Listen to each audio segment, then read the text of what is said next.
আসসালামু আলাইকুম। আশা করি সবাই ভালো আছেন। তো আজকে আমাদের মেটা এসইও যে টুলটা আছে, ওইটার একটা আপডেট নিয়ে আসছি এবং ওইটাতে আমরা আরো কিছু ইউনিক ফিচার এড করেছি এবং অনেক কাস্টমাইজ আপনারা করতে পারবেন নিজের মতো করে। তো ওইটা নিয়ে আজকে কথা বলব। কিভাবে ইউজ করতে হয় এভরিথিং এই ভিডিওতে থাকবে। আর যারা আমাদের কাছ থেকে টুলটা নিয়েছেন অলরেডি, তো আজকের এই আপডেট টুলটা আপনারা আমাদের কাছ থেকে পার্সোনালি নক দিয়ে নিয়ে নিবেন। আর যারা নেন নাই তারা হোয়াটসঅ্যাপে নক দিয়ে আমাদের কাছ থেকে টুলটা নিতে পারেন। এবং এই টুলটা কিভাবে কাজ করে, কি কাজ করে, কি ফিচার আছে, এভরিথিং আজকের এই ভিডিওতে আপনারা দেখাবো। তো প্রথমে আমি চলে যাচ্ছি, এখানে এপিআইটা লোড করতে হবে প্রথমে। এপিআইটা কিভাবে লোড করবেন, গুগল জেমিনি এপিআই লিখে সার্চ করবেন, তারপরে আপনারা এখান থেকে একটা এপিআই নিয়ে নিতে হবে আর কি। আপনি চাইলে আমাদের টুলে মাল্টিপল এপিআই ইউজ করতে পারবেন। মাল্টিপল এপিআই হচ্ছে আপনার আলাদা আলাদা জিমেইলে, জিমেইল থেকে আলাদা আলাদা এপিআই নিতে পারেন। একটা জিমেইল থেকে ৪-৫টা এপিআই যদি নেন তাহলে কিন্তু হবে না। আলাদা আলাদা জিমেইল থেকে আলাদা আলাদা এপিআই আপনারা এখান থেকে ইউজ করতে পারেন। তো আমি একটা এপিআই নিয়েছি আপনাদেরকে দেখানোর জন্য। তো এটা আমি টেক্সট ফাইলটা সাবমিট করে দেব, মানে সেভ করে দিব, সরি। আমি এপিআই নিউ লিখে সার্চ করে দিলাম। তারপর এটা সেভ করে দিলাম। তো এখন আমি আমার টুলে চলে যাব, এপিআইটা লোড করে দিব। আপনারা চাইলে মাল্টিপল এপিআই কিভাবে দিবেন, তখন এন্টার দিয়ে এখানে আবার আরেকটা এপিআই পেস্ট করে দিবেন আরেকটা জিমেইলে। তাহলে এটা হয়ে যাবে, হ্যাঁ? বুঝতে পারছেন? তো তারপর এখানে আপলোডে ক্লিক করতে হবে, আপলোড এপিআই ক্লিক করার পরে যেখানে লোকেশনটা আছে, আপনার এপিআইটা যেখানে আছে ওইটা সিলেক্ট করে দিবেন। আমি সিলেক্ট করে দিলাম। আমার এখানে দেখেন নিচে লেখা আছে ওয়ান এপিআই লোডেড, হ্যাঁ? এবং এক্সপায়ার ডেট কি সবকিছু এখানে লেখা আছে নিচে। তো এখন আমি চলে যাব ইমেজ টু প্রম্পট যে অপশনটা, এটাতে কি কাজ করে। আপনারা এখান থেকে ইমেজ থেকে প্রম্পট জেনারেট করতে পারবেন। এখানে ক্লিক করলাম আমি। এখন কোন ইমেজগুলো আপনারা নিবেন, যে ইমেজগুলো আর প্রম্পট জেনারেট করবেন ওই ইমেজগুলো এটাকে সিলেক্ট করে দিয়ে দিবেন। চাইলে ১টা ২টা ৫টা যতগুলো ইচ্ছা আপনারা দিতে পারেন। তারপরে স্টার্টে দিবেন। দেওয়ার পর আপনার যে ইমেজটা আপনি দিয়েছেন এখানে এনালাইসিস করবে এবং ওই ইমেজের ডিটেইল প্রম্পট আপনাকে দিবে এবং এক্সাক্টলি ওরকমই দিবে। সিমিলার আসবে না। আমরা ওরকমভাবে এটাকে আমরা বানাইছি। তো এখান থেকে এক্সপোর্ট টিএক্সটি ফাইলে দিলে এটা এক্সপোর্ট হয়ে যাবে। আমি সেভ দিয়ে দিলাম। তো এটা সেভ হয়ে গেছে। এবং এটা কি সুন্দর কাজ করে এটা আমি একটু দেখাই আপনাদেরকে। দেখেন কত সুন্দর প্রম্পট আপনাকে দিছে। এবং ডিটেইল প্রম্পট দিয়েছে। আমি একটু ওপেন করি এবং একটা এআই এর মধ্যে সেম প্রম্পটটা দিয়ে দেখি কিরকম হয় আরকি আমাদের। তো আমি রিক্রাফটে আছি। রিক্রাফট থেকে আমি এটা একটু দিয়ে দেই। 16:9 দিয়ে দিলাম সাইজ।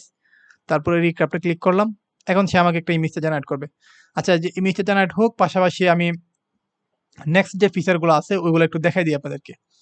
তো এখন আমি সিলেক্ট ফোল্ডারে যাব। যাওয়ার পরে আমি কি এটাকে এসইও করতে যাচ্ছি ওইটা আমাকে একটু দেখাই দিতে হবে। এখন আমি ইমেজ, আপনার ইপিএস, পিএনজি যা মন চায় তাই এটা দিয়ে এসইও করতে পারবো। আপনারা এখান থেকে শুধু সিলেক্ট করে দিতে হবে। তো আমি আমার কিছু ফোল্ডারের মধ্যে যাই, যেগুলাতে আমার আপনার এসইও করা হয় নাই। তো এই সমস্ত কিছু ফোল্ডারে আমি যাচ্ছি। যাওয়ার পর এই যে ফোল্ডারটা আমি দিয়ে দিলাম, এখানে দেখেন সবগুলো চলে আসছে পার্ট বাই পার্ট। তো আমি যেহেতু ভিডিও করতেছি, আমি আপনার এটা একটু কম ইমেজ দিব। তাহলে আপনাকে দেখাতে একটু ইজি হবে আমার জন্য। আমি ক্লিয়ার করে দিলাম। তারপর আমি আবার এখান থেকে আরেকটা ফোল্ডার নিলাম। আমার এখানে নিউ ফোল্ডারের মধ্যে ৪-৫ টা ইমেজ আছে, ওইগুলো দিয়ে দিলাম। তো আমি একটু ফোল্ডারগুলো দেখাই আপনাদেরকে। এই যে ইমেজগুলো আছে এখানে আলাদা, আলাদা নেমে 1 2 নেম, এখানে ইমেজগুলো আছে এবং নামগুলো দেখছেন, একটু দেখে নিয়েন। এগুলো একটু 1 2 3 আমি নাম দিয়ে রাখছি। এগুলা যখন আমাদের টুলের মাধ্যমে এসইও করব, এগুলোর নামগুলো চেঞ্জ হয়ে যাবে, রিনেম হয়ে যাবে, পাশাপাশি ভেতরের ট্যাগ-ট্যাগগুলো বসে যাবে। তো এটা কিভাবে করতে হয় এটা দেখি। আমি সিলেক্ট ফোল্ডারে দিলাম। দেওয়ার পরে ফোল্ডারটা সিলেক্ট করে দিলাম। এখানে ইমেজগুলো চলে আসছে। আপনারা চাইলে ইমেজ, ভেক্টর, পিএনজি সবগুলো দিতে পারবেন। কোনো সমস্যা হবে না। এখন আমি কি করব? সেটিং এ যাব। সেটিং এ যাওয়ার পরে এখানে আমি একটা কাস্টমাইজ করতে পারবো। আপনি টাইটেল কতগুলা ওয়ার্ডের মধ্যে টাইটেল চান। আমি চাচ্ছি আমার টাইটেলটা ধরেন ১০ টা ওয়ার্ডের মধ্যে হবে, এর বেশি হবে না। ডেসক্রিপশন দিলাম ৩০ ওয়ার্ডের মধ্যে ডেসক্রিপশন হবে। ট্যাগ গুলো কতগুলো চান, ৩০ টা দিবেন নাকি ৪০ টা দিবেন? তো আমি চাচ্ছি যে আমার ৪০ টা ট্যাগ হবে। তারপরে সেভ করে দিলাম। ওকে, সেভ হয়ে গেছে। এখন আমি কি করব? এখন আমি স্টার্টে দিব। দেওয়ার পরে এটা আমাকে এনালাইসিস করবে ইমেজটা। করার পরে ওই রিলেটেড ট্যাগ এবং টাইটেল, ক্যাটেগরি সবকিছু আমাকে দিয়ে দিবে পার্ট বাই পার্ট। তো এটা হয়ে গেছে অলরেডি। এখন আমি একটু দেখি আমার রিনিম হইছে কিনা। দেখেন সবগুলো রিনিম হয়ে গেছে। এবং আমি তো বলছিলাম যে টাইটেল বা যে টাইটেলটা হবে শর্ট হবে। দেখছেন একদম শর্ট হয়ে গেছে। ১০ ওয়ার্ডের মধ্যে হয়েছে।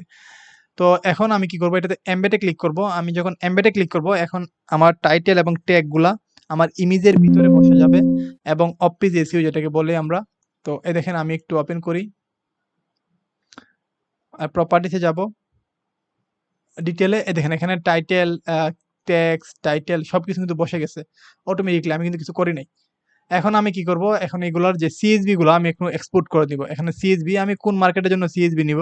আমি শুধু Adobe Stock এর জন্য নিব। তারপর এক্সপোর্ট CSV ক্লিক করলাম, সিলেক্ট ফোল্ডার, আমার এক্সপোর্ট হয়ে গেছে CSV গুলা। দেখেন আমার এখানে এক্সপোর্ট হয়ে গেছে অলরেডি। এই এক্সপোর্ট হয়ে গেছে। এখন আমি যদি এগুলো আপলোড করি Adobe Stock এ আমার of page SEO, on page SEO ২ টাই হয়ে গেছে। এবং ইমেজগুলো আপলোড করার পরে আমি CSV গুলো যখন আপলোড করব তখন আমার আরো প্রপারলি আরো বেশি কাজ করবে।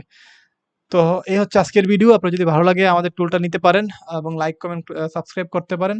আর এই টুলগুলা খুবই অল্প প্রাইসে আমি সেল করি যেহেতু আমি নিজে এগুলা ডেভেলপ করেছি। আমার নিজেদের টুল। তো আপনারা চাইলে নিতে পারেন। ডেসক্রিপশনে আমাদের নাম্বার দেওয়া আছে, WhatsApp নাম্বার। আপনারা কল করে কথা বলতে পারেন। আপনারা চাইলে ফ্রি ট্রায়াল নিতে পারেন। ২-৩ দিন আপনারা ফ্রিতে ইউজ করতে পারেন। যদি ভালো লাগে তারপরে আপনারা মান্থলি বা ইয়ারলি নিতে পারেন। তো এই তো ধন্যবাদ সবাইকে।